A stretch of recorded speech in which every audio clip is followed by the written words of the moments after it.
За ингээд бид нар олон нийтэд энэ коп гэдэг зүйлээ айгүй зөв боддоор танилцуулах ёстой гэж би бодоод байгаа.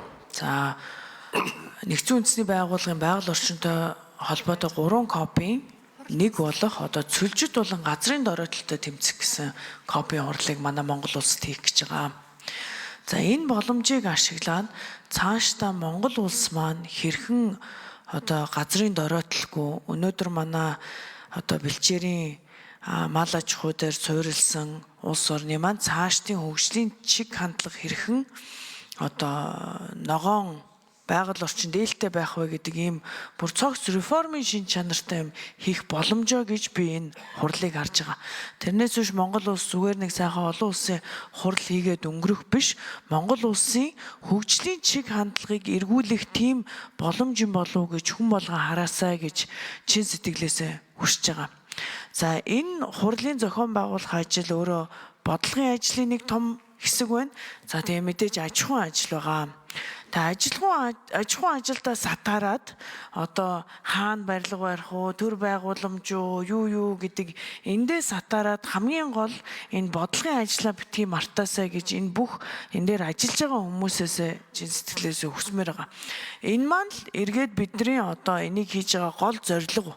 Тэрнээс биш бид нэр зөвхөн сайхан харагдах гэж биш олон улсын хүмүүсийг Монголд авчаад үзүүлээд харуулад гой юм яриад тойр цуугаад бүгдөө мундаг биш шүү гэхээсээ илүүтэйгээр Монголд үлдэх төсөл хөтөлбөр за тэрнээс илүү чухалтай одоо Монголын хөгжлийн чиг хандлагыг өөрчлөх юм боломжоо гэж харж байна. За энэ бодлогын юм дээр онцгойлж анхаараарай. Энэ маань хаягдаад байгаа юм шиг харагдаж шүү. Өнөөдрийн танилцуулга дээр ч гэсэн 4 хэсэг юм ярихдаа одоо бодлогын юм гэдэг дээр бол одоо маш бага агуулга явж байна. Тэгэхээр энийг бүгдээрээ анхаараарай гэж хэлмээр. За хоёр дахь энэ аж ахуйн юмн дээр ч гэсэн одоо аж ахуй дээр ажиллаж сурсан хүмүүс туршлагатай ч гэсэн энэ ямар хурлын аж ахуй вэ гэдгийг бас аягүй сайн анхаарах ёстой шүү. Бүх юм нь өөрөө ногоон байх ёстой гэдэг дээр аль болох энэ боломжуудыг эрэлхийлэх ёстой. Тэрнээс биш бидний одоо өмнөх яг л юм хийдэг зарчмаараа ингээл нөө байдгаараа статус кво хадгалаад байх биш. Наад захын энэ хурлын бүх юм одоо дахин боловсруулсан recycle цаасан дээр байх юм уу? Одоо барилга байгууламж чи өөрөө усаа дахиж ашиглах юм уу? Барилга байгууламж нь өөрөө ногоон эрчим хүчээр хангагдах юм уу? Гэх мэтлэн энэ хурлын өөрөө бүх одоо уур амьсгал гэх юм уу да хурлын бэлтгэл ажил өөрөө ногоон байхаас эхлэв шүү. Тэрнээс биш нөө аж ахуй мэддэг хүмүүс гээд би энийг бас онцолж нийслэлийнхэндээ хэлэх гээд байна л да. Ингээд ажил явуулаад аж ахуй мэддэг гээд тэндээ орхилгүйгээр тэр аж ахуй ажил өөрөө ногоон байх ёстой шүү гэдгийг хүртэл та бүхэн анханасаа анхаараарай гэж хүсмээр байна.